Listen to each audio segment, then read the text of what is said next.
গত বুধবার দুপুর ১:৩০টার দিকে তানোর উপজেলার কোয়েলহাট পূর্বপাড়া গ্রামের ধান খড়ের মাঠে খেলতে খেলতে হঠাৎ প্রায় ৩৫ ফুট গভীর চিকন ব্যাসার্ধের একটি গর্তে পড়ে যায় শিশু সাজিদ। প্রায় ১৮ ঘণ্টা পার হলেও উদ্ধার করা যায়নি সাজিদকে।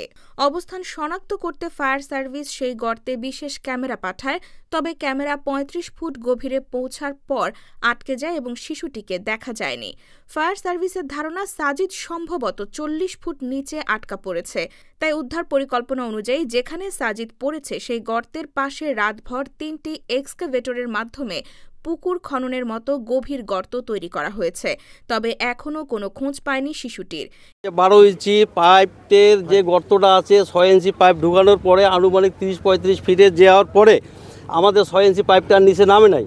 সুতরাং আমরা ওই পর্যন্ত গেলে আমরা আশা করি যে একটা ভালো রেজাল্ট নিয়ে আসতে পারবো। শিশুটির মা রুনা খাতুন ঘটনা সম্পর্কে সাংবাদিকদের বলেন, ২ ছেলেকে কোলে নিয়ে তিনি সেখান দিয়ে যাচ্ছিলেন। এক পর্যায়ে একজনকে কোল থেকে নামিয়ে দিয়েছিলেন। যে শিশুটিকে মা কোল থেকে নামিয়ে দিয়েছিলেন সেই শিশুটি গর্তে পড়ে গিয়েছে। স্থানীয়রা জানান, ১ বছর আগে জমির মালিক কসির উদ্দিন সেচের জন্য এই গর্ত খনন করেছিলেন।